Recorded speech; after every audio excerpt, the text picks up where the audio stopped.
बिस्मिल्लाहिर्रहमानिर्रहीम। Thermal and electrical injury से जो पास्ट पेपर में क्वेश्चन आए हैं उनको मैं रिवाइज़ करवा रही हूँ एक दफ़ा। अच्छा, ये क्वेश्चन सिर्फ रिटन पास्ट पेपर में नहीं आया, ऑस्पी में भी बार बार ये वाला रिपीट हो रहा है। एंटीमॉर्टम बर्न्स, पोस्टमार्टम बर्न्स, इनके फीचर्स वगैरह, किसी में एंटीमॉर्टम बर्न का पूछ लेते हैं, किसी में पोस्टमार्टम का। वाइवा में भी पूछा जा सकता है और रिटन एससीक्यू में बहुत दफ़ा आया हुआ ये क्वेश्चन।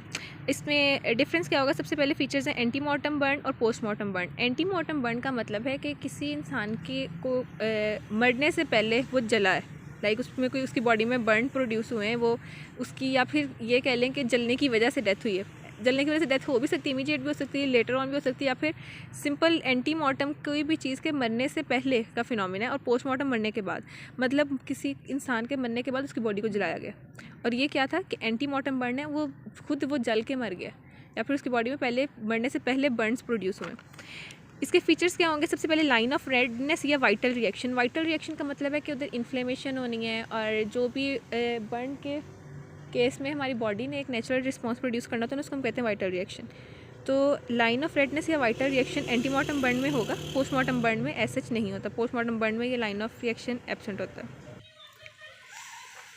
तो ये वाइटल रिएक्शंस वगैरह सारे एंटीमॉर्टम बर्न में होंगे, पोस्टमार्टम में नहीं होंगे। एंटीमॉर्टम बर्न में जनरली वो सारे फीचर्स बताने, जैसे जब हमारी बॉडी में कोई भी इंजरी प्रोड्यूस हो तो बॉडी जो इंजरी के रिस्पांस में शो करता है ना, इन्फ्लेमेशन है, वहाँ पे स्कार फॉर्मेशन होनी है, या फिर वहाँ पे रेडनेस होगी, वो सारे के सारे फीचर्स एंटीमॉर्टम बर्न में आएंगे। लेकिन पोस्टमार्टम बर्न में वो नहीं होना। तो वही सबसे पहले आ गया कि लाइन ऑफ रेडनेस या वाइटल रिएक्शन जो है वो प्रेजेंट होता है एंटीमॉर्टम बर्न में, लेकिन एब्सेंट होगा पोस्टमार्टम बर्न में। इन्फेक्शन, पस या स्लगिंग प्रोड्यूस ये प्रेजेंट हो गया एंटीमॉर्टम बर्न में, और पोस्टमार्टम में ऐसे नहीं होती। वेजिकल्स जो से बनते हैं एंटीमॉर्टम में, अब बॉडी जब बर्न जब भी प्रोड्यूस हो, हल्का सा गर्म तेल का छींटा भी गिर जाए तो वेजिकल्स प्रोड्यूस हो जाते हैं, जिसे हम कहते हैं छाला पड़ना। तो उसके अंदर एल्ब्यूमिनस फ्लूइड होता है और क्लोराइडाइंस, ठीक है। तो वो एंटीमॉर्टम बर्निंग में वेजिकल्स बनेंगे, छाले बनेंगे। लेकिन जो पोस्टमार्टम बर्न है, अब इसका इससे याद रखें कि जब डेथ होने के बाद बॉडी में पुट्रीफेक्शन शुरू होती है, वहाँ पे गैस प्रोडक्शन स्टार्ट होती है, तो उसके अंदर एयर होती है, गैसेज होती हैं, और बिग इन साइज होता है। एंजाइम्स लिविंग बॉडी में ही होते हैं, जो कि अब एंटीमॉर्टम बर्न लिविंग बॉडी में प्रोड्यूस हुआ था, तो एंजाइम्स इंक्रीज़ हो जाएंगे, और यहाँ पे एंजाइम्स में कोई चेंज नहीं आएगा। सूट यानी वो जो ब्लैकनिंग सी होती है वो रेस्पिरेटरी ट्रैक्ट में प्रेजेंट होगी एंटीमॉर्टम में, पोस्टमार्टम में नहीं होगी।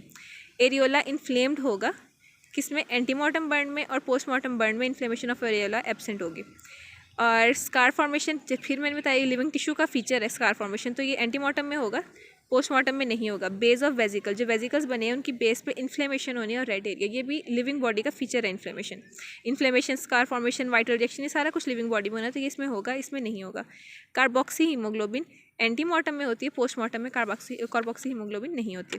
उसके बाद Topsy finding in case of lightning के केस में टॉप्सी फाइंडिंग कैसे आती है? बहुत इंपॉर्टेंट क्वेश्चन है। इसमें एक जो ये वर्ड है ना, arborescent burn pattern on the chest. Arborescent का मतलब होता है ट्री लाइक इस तरह से पैटर्न बनना, जैसे वो दरख्त की शाखें नहीं होती, तो ये इस तरह की इंजरी पैटर्न ना इस तरह का बनता है लाइटनिंग में, तो इसको कहते हैं आर्बोरेसेंट पैटर्न। ये एमसीक्यूज़ में भी आता है, और एससीक्यूज़ में तो ऐसा ही आता ही है ना। एक्सटर्नल एग्जामिनेशन में क्या होते हैं? लीनियर बर्न्स होते हैं मोस्ट एरिया, जहाँ पे स्किन के फोल्ड्स है ना, जहाँ पे फोल्डिंग हुई हुई स्किन की, वहाँ पे लीनियर बर्न्स होंगे। आर्बोरेसेंट पैटर्न चेस्ट पे प्रेजेंट होते हैं, और जहाँ पे भी कोई भी मेटालिक ऑब्जेक्ट है, वॉच है, कोई नेकलेस है, कोई ज्वेलरी वगैरह है, तो वहाँ पे ना मेटालिक बर्न्स हो जाएंगे सरफेस के ऊपर, स्किन के ऊपर, जहाँ पे वो आपने पहना हुआ था कोई भी वो वॉच वगैरह। उसके बाद इन एडिशन ब्रूजेज हो सकती हैं, लेसरेशंस वगैरह हो सकती हैं, बोन का फ्रैक्चर हो सकता है। इलेक्ट्रोस्टैटिक फोर्स, लाइटनिंग में जो इलेक्ट्रोस्टैटिक फोर्स है, force due to static current जो सा होता है, सॉरी स्टैटिक करंट नहीं, स्टैटिक चार्ज, इलेक्ट्रोस्टैटिक फोर्स जो सा है उसकी वजह से फ्रैक्चर हो जाएंगे बोन में। स्टैटिक चार्जेस की वजह से इलेक्ट्रोस्टैटिक फोर्स प्रोड्यूस होती है, जो कि लाइटनिंग में होती है, करंट में होती है, तो उसकी वजह से क्या हो जाएगा कि फ्रैक्चर हो सकता है बोन का। इंटरनल एग्जामिनेशन के अंदर नेगेटिव भी हो सकता है, इंटरनल एग्जामिनेशन के आपको कॉज ऑफ डेथ ना पता चले इंटरनल एग्जामिनेशन से एसेस, या फिर ऑर्गन्स की कंजेशन हुई होती है। पेटिकल हेमरेजेस इसमें स्पेसिफिकली ब्रेन में होते हैं, और वेस्कुलर टीयर्स हो सकती हैं, वेजल्स फट सकती हैं, ब्रेन में पेटिकल हेमरेजेस होंगे, ब्रेन सॉफ्ट हुआ होता है ओवरऑल, और ना बाकी जो सी फाइंडिंग्स है ना, एक्सटर्नल जो भी कोई इंजरी है ना, तो उसका थोड़ा उसके अकॉर्डिंग उसके कॉरस्पॉन्डिंग इंटरनल फाइंडिंग्स भी होंगी। जैसे एक्सटर्नल जो ब्रूजिंग वाला लेसरेशन है वो डीप डाउन एक्सटेंड कर सकती है, इस टाइप की।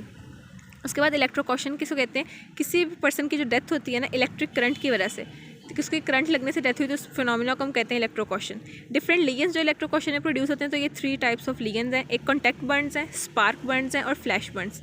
कॉन्टैक्ट, स्पार्क और फ्लैश।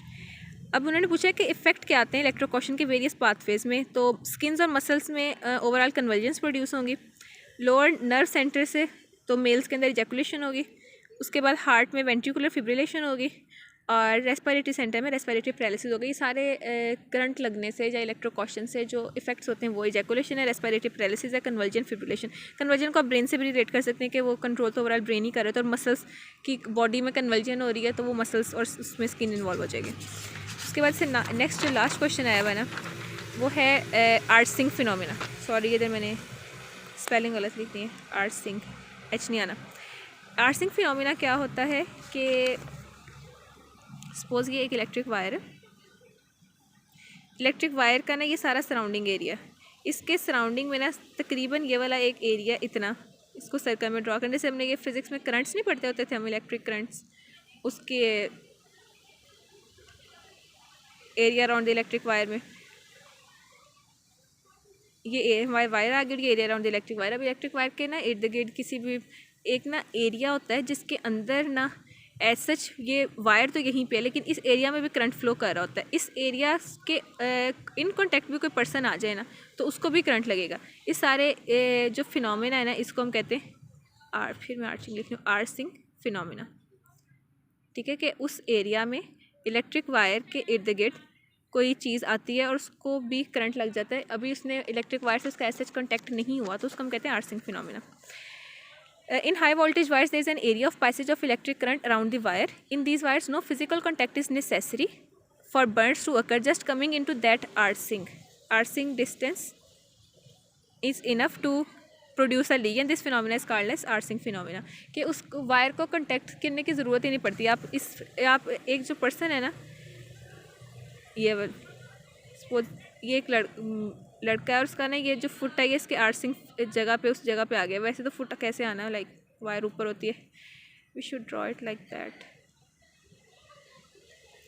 ये एक बच्चा है, इसका अगर हाथ ना यहाँ पे आता है, ये उस वायर से सपोज काइट उड़ा रहा है। ये ज़्यादा इस तरह के केसेस तब भी होते हैं ना कि कोई काइट फ्लाइंग वगैरह के केस में, तो उसमें क्या हुआ गया कि कोई काइट फ्लाइंग कर रहे थे तो किसी चीज़ को पकड़ते पकड़ते या फिर किसी तरह से वो इन कांटेक्ट आ गया वायर के, तो इस आर्सिंग फिनोमिना में इसका जैसे हाथ आएगा उसको करंट लग जाएगा। अभी तक उसने इस वायर को टच नहीं किया, उसका हाथ इस डिस्टेंस में ही आया, ये जो आर्सिंग डिस्टेंस है ना उसी में आएगा तो उसको करंट लग जाएगा। तो that was all about the past questions of electrical Burns या इलेक्ट्रिकल इंजरीज। और इसके अलावा इसमें और भी टॉपिक में क्वेश्चंस हैं रेलिवेंट जो बन सकते हैं, लेकिन जो पास्ट में आए हुए मैंने वो करवाए थे।